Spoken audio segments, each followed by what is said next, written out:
On va déballer le tout une fois là-bas, mais pour le moment on a des choux, des tomates toscanes, je crois bien. Sounds nice.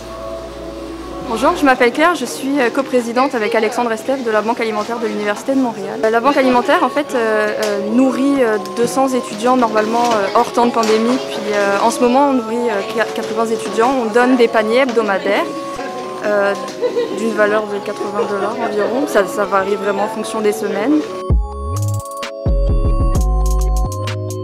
On a repris avec des protocoles stricts en fait, donc de nettoyage, de masques, etc. On a vraiment tout changé en fait à la banque alimentaire. Avant c'était les personnes prenaient, elles passaient et elles se servaient en fait. On leur disait vous pouvez prendre par exemple une courge. Aujourd'hui c'est les paniers qu'on fait manuellement nous puis on leur donne.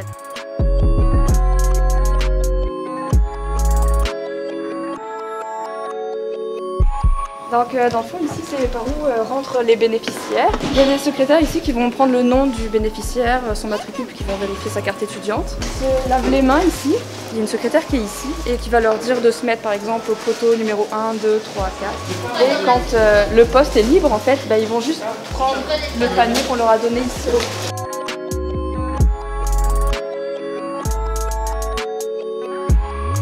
Comme on a moins de bénéficiaires, ça fait moins de travail, ça fait moins de nourriture à transporter aussi. On a juste besoin de 5 postes. 1, 2, 3, 4, 5, 6. En fait, on a eu comme de nouveaux inscrits. Effectivement, on a eu des personnes qui sont venues parce qu'ils avaient perdu leur emploi, parce qu'ils avaient moins d'heures, parce qu'ils avaient moins d'argent aussi. Avant, on nourrissait 200 personnes.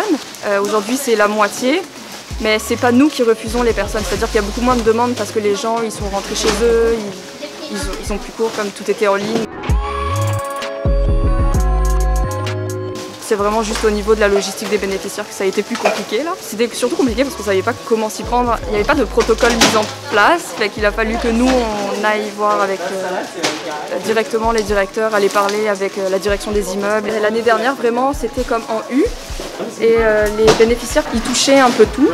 Fait que ça c'est sûr que c'était plus possible, c'est pour ça qu'on fait des boîtes maintenant puis tout a changé en fait.